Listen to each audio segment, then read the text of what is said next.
So we're going to talk about customer experience. What happens once you've won customers? Our expectation now is that you get looked after in other ways. Really focusing then and now and personalising the information that you're requesting is all part of that customer journey. There will usually be an early adopter in that sector that just does it so much better than anyone else. We all want a much more seamless experience.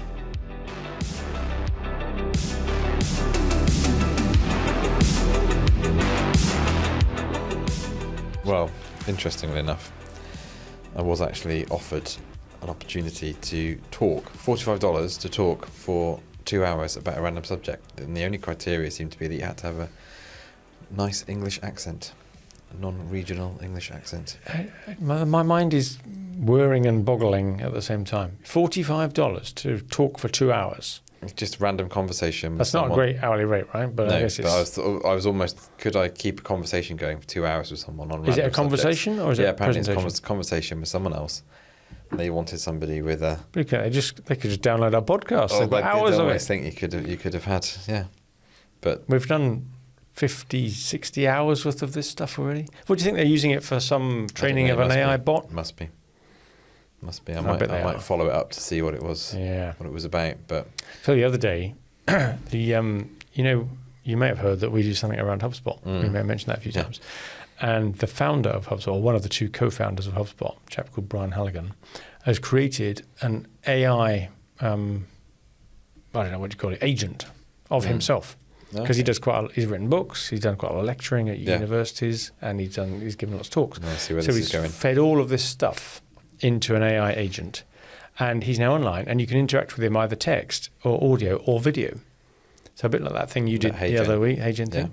So you can just have a video call with this AI version of Brian Halligan, the founder of HubSpot. So if you want to ask any questions about, how he came up with the idea or what he recommends companies do, or just tap into his expertise about how to grow a company, you've got someone there he's in charge of founded $40 billion company that's done quite well for itself. He knows how to recruit salespeople. He knows how to connect marketing and sales. He's done an awful lot of deep thinking about this stuff, even though he's not executive anymore. But you can just go on there for free. bhalligan.ai and you're in. And just chat with him. And it's even better than a ChatGPT generic stuff because you're getting the source is someone you know. Yeah, really refined. Yeah.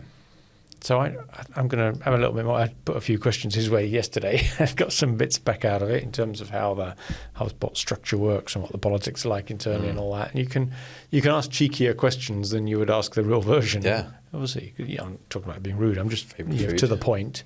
Yeah. And I thought it was quite interesting. So imagine if, I don't know where that leaves people with expertise in any area, like us for what we do, or our customers, they're experts in what they do. If you could make an AI agent of them just being able to talk. I suppose you've still got to have the expertise in the first place, haven't you? Yeah, but once you've done that, though, and you've put that out in the space like he has, that anybody can access it, have you just given everything away? Or is that just like writing blogs? No, of course not. It just further enhances the reputation you have as an expert, and then someone will want to come to you to hear it from the horse's mouth I and think make it sure. probably just democratises your information a bit more, doesn't it? Gets it out Yeah, there. it's not necessarily a bad thing. You can kind of... Maybe you'd have to be more confident about that. Yeah. And just say, that's what Maybe my we should AA have, bot says. SME Growth Podcast. Yeah, the podcast agents. People would just go to that though rather than listen to us, wouldn't they? Maybe it's way nicer. Better looking for sure. They don't have so many dad jokes. It would be program dad jokes into it. Yeah. I did Program it to not tell I any. did see a great one the other day, but it was a picture of the what's it called? There's a big telescope thing, the massive ones they do in Russia. It was a huge thing to, I don't know, look at some stars or something. That's generally what they do. Yeah. Stars miles away. Most of them aren't miles away. Quite a few miles away. But I look at that, and someone said, "Yeah, I went to a wedding there once, and it wasn't very good, but the reception was amazing." Why didn't I see that coming? Whenever that truck hits you with a punchline like that, you think, I should have seen that coming. Wedding, reception, it's just all lined up. Log that for later. Yeah, good. No, unfortunately, you didn't. You just said it on air. The world now has it. Time for a podcast.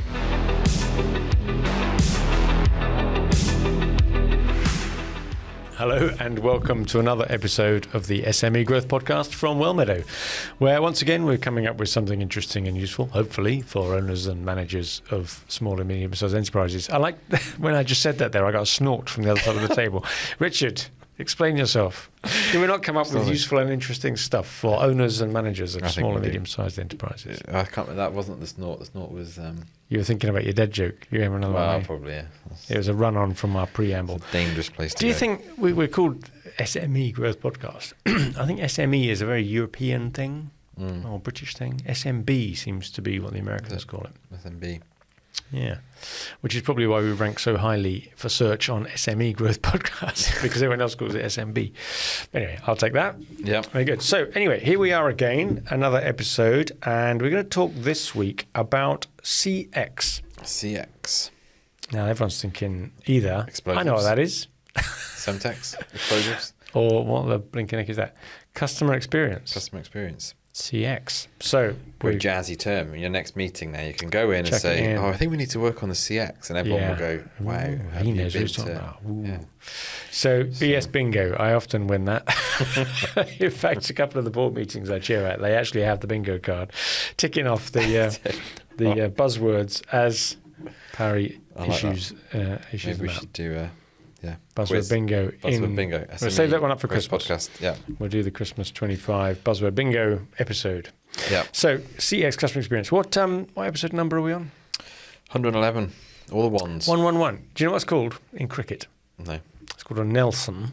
Is it? And do you know what tradition dictates one must do when your run count is either 111 or 222 or 333?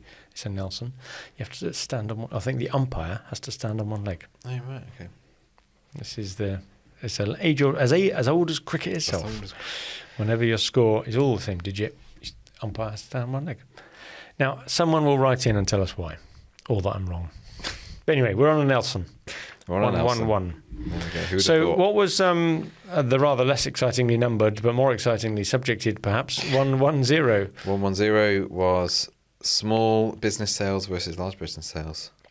Yeah, so for all those salespeople in small businesses out there looking across the grass is always greener fence to the large ones, both sides have got differences and can learn from each other. Yep. Good. Okay, that's 110. 109. 109 was a recap of our recruitment process that we developed nigh on 8 years ago, and is still in effect to this day. It still is, yeah. Just highlighting some of the things that if you're thinking of recruiting, particularly in an economic environment that may be becoming slightly more challenging to recruit in. And Carlsberg paid us to say, if Carlsberg invented recruitment processes, this would be the one. If only they had paid us. So that's 109 recruitment. And it's very sad because this is the last time I'm going to get to say this. Oh no, 108. But 108, dirty data. The Patrick Swayze special. No one leaves data in the corner. In my head now, I'm thinking of like EastEnders or something. Dirty Den. Dirty Den. So you go to EastEnders for your cultural reference there. I went straight, I don't know why, to Dirty Dancing. Patrick Swayze. Dirty Dancing, yeah. Dirty Dancing. I'm not sure we want to explore because we only mentioned the last 3 episodes, that's now going to drop off the list. Exactly, sad. So I can just imagine some kind of altercation in the Vic where it's like, my data's all dirty. Well, I'll tell you what, here's an idea then. How about we mention the previous 3 episodes and you get one past episode that's older. Anyone you want from the beginning of SME. Okay, random, yeah. Anyone, random. Pick a number. That. What was 53, Rich? Yeah. And you look it up. And you say, oh, that was the one we did. That's a good one. Okay. I think you'd probably do a better East End accent than me. You reckon? Because that's nah. It's your roots. You're going to get me going. When my brother, whoops, I've just knocked the microphone in my excitement. Whenever I speak to my brother, who still lives down south, my accent does rather go that way. But anyway, I went to university and had all that washed out. Yeah, and I've all gone posh since. So I'm told. Right. Anyway, we're nearly 10 minutes into this thing yet. We haven't got into something useful. So we're going to talk about customer experience. Yep. Where did this idea come from? Instagram, really. Seeing a lot at the moment, actually, in fairness. A lot of stuff in the old Instagram feed around customer experience, CX. Yeah. I think it's possibly something for 2025 that's becoming a bit of a buzzword. And we talk a lot on this podcast about sales processes and lead gen and all that type of thing, but we haven't really talked a lot about what happens once you've won customers? We should do a bit more of that. And I think, how do you develop the customer experience? And now clearly there's a lot of B2C element in this, but I do think that what happens in B2C land very quickly and increasingly so bleeds into B2B. I think you're right. Because we all want those experiences. A lot of this, I think, is driven, particularly, maybe not a lot, but driven by things like the iPhone, which has really kind of changed the way that we think about what an app looks like or what a service looks like or all of that. Well, okay, extend that though to any even service, but as a consumer that you buy, there will usually be an early adopter in that sector that just does it so much better than anyone else. So whether it be Virgin famously on anything they touched, whether that be flights obviously or cinemas or whatever, or record stores, or in banking where HSBC, when they first started up, First Direct, they only recruited people with zero experience of banking. They wanted a complete break from the past. And then the First Direct swallowed the Midland Bank as it was back in the day. So that you get that early adopter bit, which completely sets the standard, and then everybody else has to rush to catch up. So like you say, the Apple iPhone became the standard, and then everybody did pretty much catch up and maybe even overtake. Samsung fans would argue in other areas. But I take your point as well that whatever we all experience as consumers definitely rubs across into our work life in a way that maybe in the past we had a false divide perhaps, but nevertheless a divide where we thought, well, that's always going to be different because as a consumer, that's how people look after you. Whereas in business, it's all a bit more, fundamental perhaps and a bit less glamorous. But we've got used to the fact now that even in business-to-business transactions, some are just so much better than others. Some of the customer portals you get online, so you can go and see the status of your jobs or your account and just do stuff. You can raise tickets online if you've got a question and you want to see, and that's great. And then you get reports back on how well you've done the service, how many of your people are engaging with it. Some of the stats you get on HubSpot as to how many people in your whole organization are actually logging on and doing stuff and how many hours everyone's using it and how engaged they are in it. You get much more of a feedback proactively than you would have done. We all want a much more seamless experience. So, a lot of our, and I was explaining this actually to a guy in Israel who has a business where he grows locusts and turns them, apparently the locust has the most protein per amount of mass. A kilogram. That'd be. Don't get many of them to the pound. Turns out you do. So anyway, locusts are very high in protein, and so he's bringing them back as a food Bring source. them back. as a food source, like a plague. Like a plague. So he's growing these locusts, and it was really intrigued me. So I've got some. They're in flight actually. Oh no, the puns are coming in. They're in flight on the way from Israel. He's got a squadron. I bought some. They're the most expensive flipping energy bars I've ever purchased. But once you commit, you're importing them from Israel. I'm importing them from Israel. Can you not get locusts grown locally? I don't know. Could you have a locust? Anyway, we're going locust farm. If I could do. Well, this could be the start of it. You heard it here So first. where did that map into customer experience? So just because the customer experience I had of trying to purchase it was really quite, if I'm honest, janky, and I actually fed it back to him and said, look, in the UK, we're pretty seamless now on our customer. Well, in the best in class, So, and I said you'll really struggle with these type of things if you don't sort of say. Anyway, so long story short, I think we have got this kind of familiarity now with just really seamless processes, and everyone wants expectations. An expectation wants this, and I think that does definitely map into a B2B thing. So I thought, well, actually, that could be quite interesting to talk about. How can we locusts? we can do. Well, I'll bring it in. I'll bring some in. You'll have it here. Energy bars. Okay. Can I have something to wash it down with? I did go, and credit here to Beth, who organises the Shrewsbury Food Festival. I did have some locusts or some insect or other, in one of the food festival stalls. And okay, it's probably heavily spiced, but it was quite nice. Yeah. And if that's a way we solve our food crisis. Anyway, we're going down a different area. The point is that you experienced a bad customer experience and turned, very cleverly, a negative experience into a positive one for him. And you ended up buying some locusts as a result. You didn't see that one coming. In flight, indeed. Apologies, dear listener. Right. Locusts are in flight. Customer experience. Expectations are high. Best in class in any sector, drags everybody up to their level.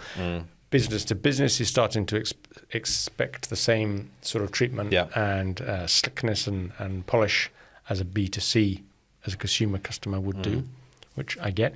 And think now how easy it is, and the experience of buying a train ticket on the train line. Or an EasyJet ticket if you fly EasyJet or Ryanair, whoever. They've all got pretty slick processes now. And they never used to be. They've really refined them.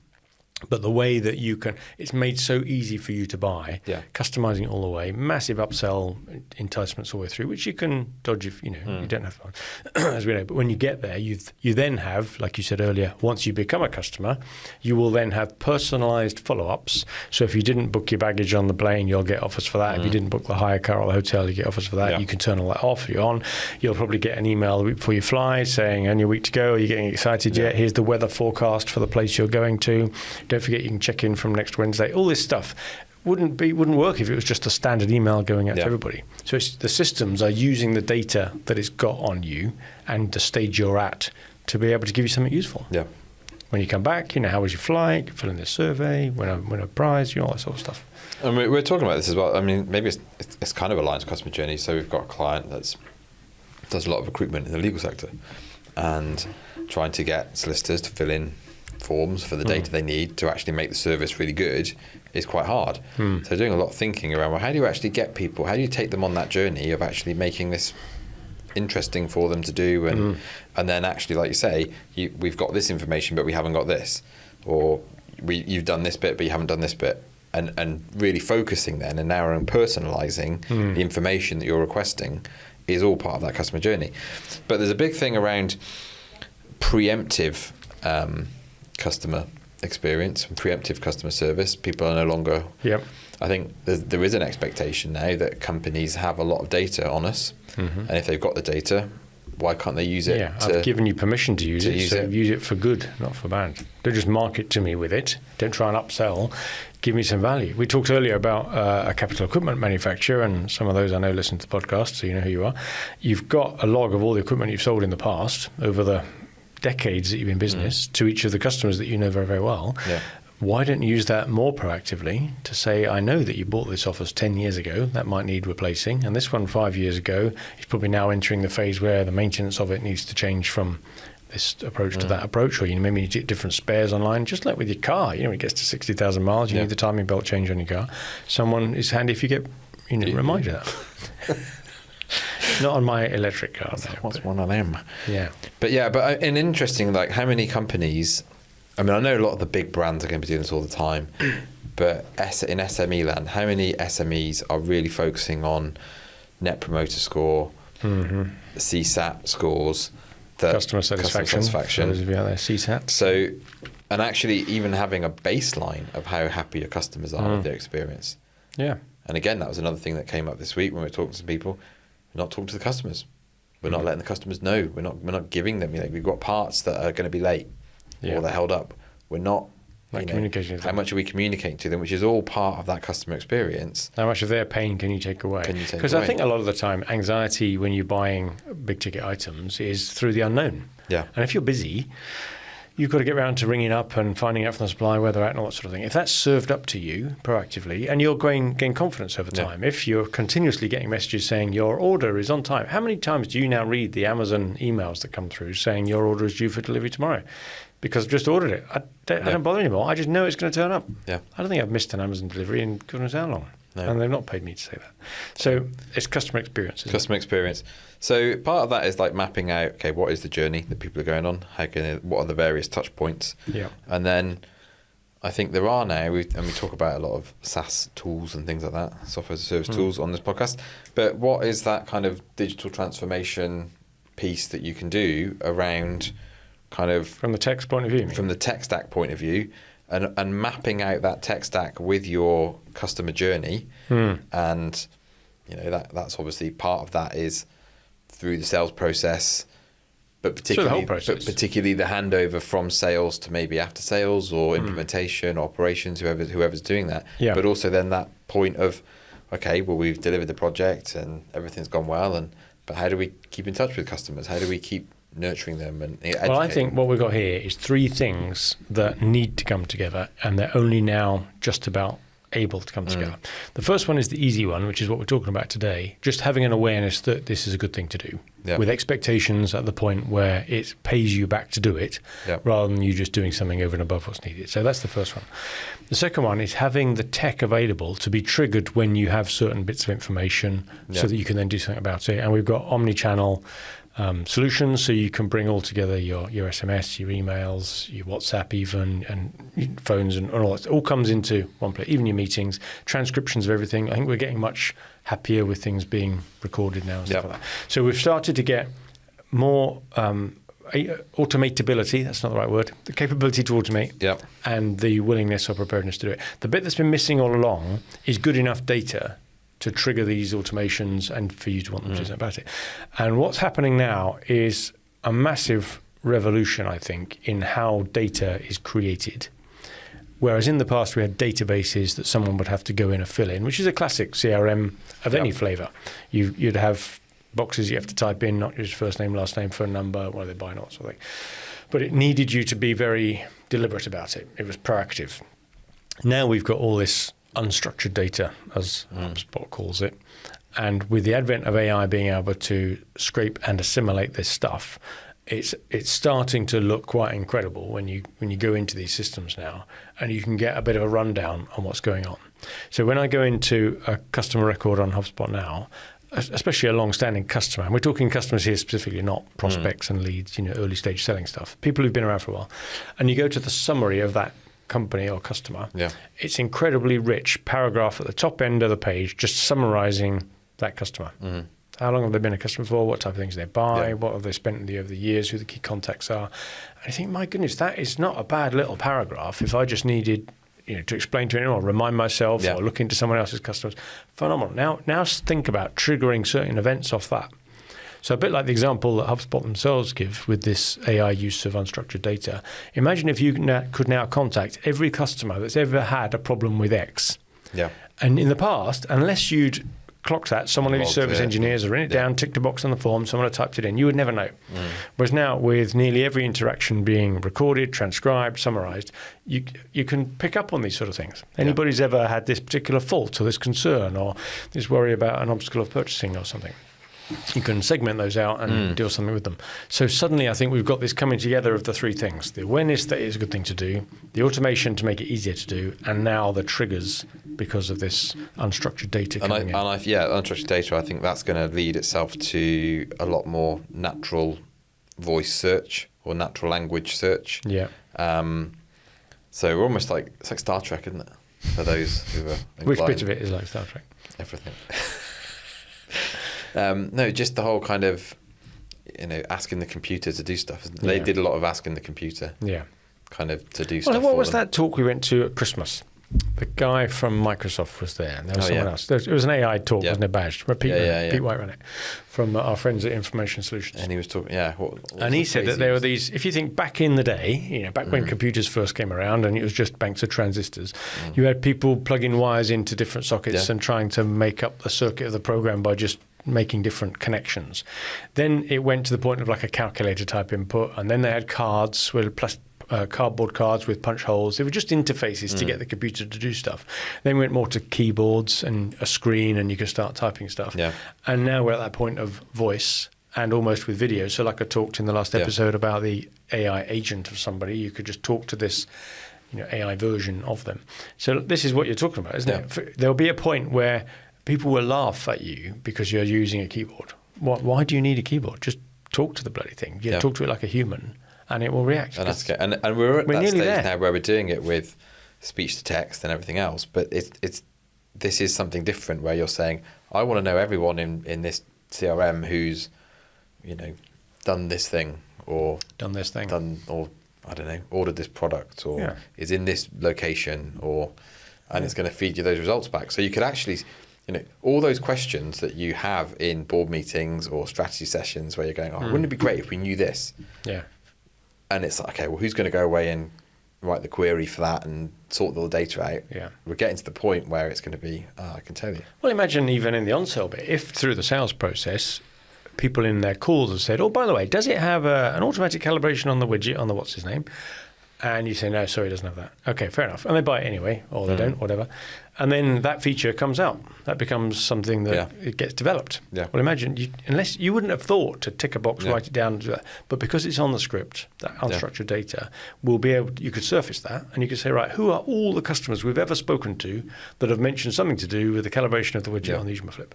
All right, well, I can get back in touch with them now because we've got it. So interestingly, so voice technology is expected to grow to a $50 billion industry by 2029.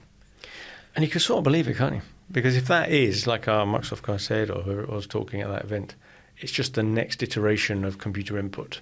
We've had keyboards for a long time. That's 40 years is the main way of programming a computer, 50 years. Postcard readers and all that sort of thing. If voice is the next thing, imagine how many keyboards are made. Well, so apparently the example they gave of this voice technology enhancing customer experience is Mercedes Me. I don't have a Mercedes, so I wouldn't know. But if anyone listening does, they could tell us all about it. But it's the voice app is connected to an Alexa, and then you can tell it to unlock the car, start the engine, precondition, whatever, heat the seats. And you're just doing that as you're, probably not while you're brushing your teeth, because that might end up with some like. It's the wrong moment to choose there. You're right. You're gonna have a toothbrush. In your mouth, but it's almost like you're just saying stuff. Oh, but do this, order this. When's it going to be? Oh, we need some more milk. Oh, on that. Yeah. Fridge is on it. Fridge is on it. Yeah, internet fridge. All these things. So how does that then? And I think there's another point I was thinking about with this. I think it's really important. That's the Mercedes are doing that, luxury brand, whatever. It's worthwhile. And I've heard a couple of people talk about this recently. Going to like either a high-end hotel, sit in the lobby, go to a Michelin-star restaurant, go and see what's the kind of the pinnacle of customer excellence, customer service excellence, customer experience. And obviously enjoy that experience. You've earned it.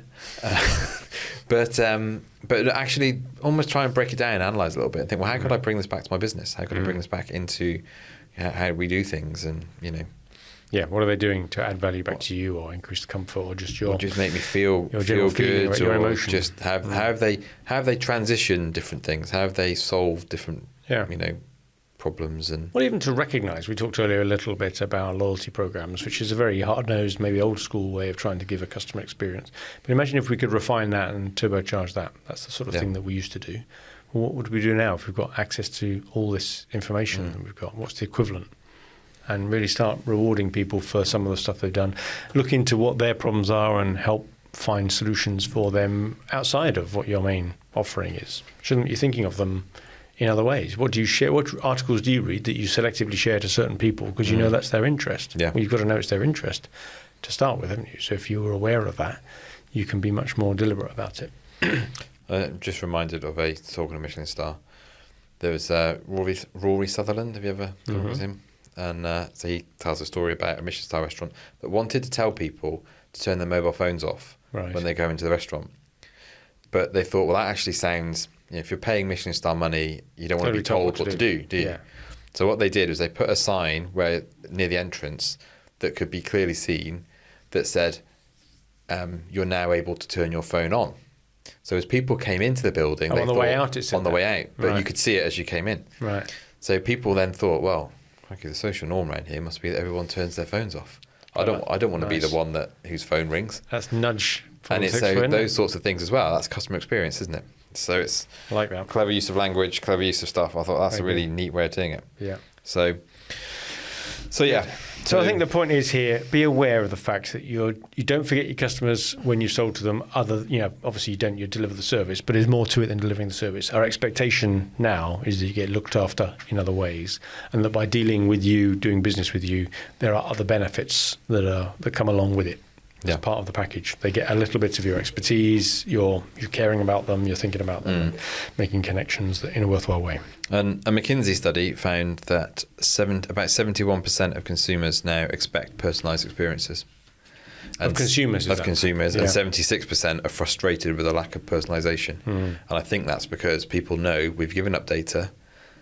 We know the technology exists, all those things you were saying. There's an awareness of it. They know the technology's there. Yeah. So why have I not got this personalised experience? No, absolutely. I can see that. And I was talking to someone the other day. They said now is not a good time to be a technology late adopter. No. You don't, like they say, you're not going to lose your job to AI. You'll lose your job to someone effectively using AI. So just start using this sort of stuff and seeing how can that be leveraged so that if customer experience is the realm that you're thinking about in that moment, that you're in the first half of the companies that do it, not the second half, because you'll get swallowed up by it all. And something I'm keeping an eye on, and I'm looking forward to being able to do a podcast on this in the future, is the new, I think it's ChatGPT, or is it the Microsoft angle on it, but the operator. I think it's ChatGPT operator. It's only available at the moment in the US and only to pro users paying $200 a month, not just the $20 a month user level. But that's where the agent can access websites and act like a human. So a bit like you're saying about go and get the milk, almost that, subject to internet ordering it. But you can just talk to your voice device, whatever it may be, your Siri, your Alexa and things. And as you start asking it things, it will then go and interact and book a table at a restaurant or buy the plane tickets and reserve your restaurant over in wherever you're going, and all that sort of stuff you can get it to do. So imagine when you start opening that up and you can then get it to do things just like you'd ask a colleague to do things.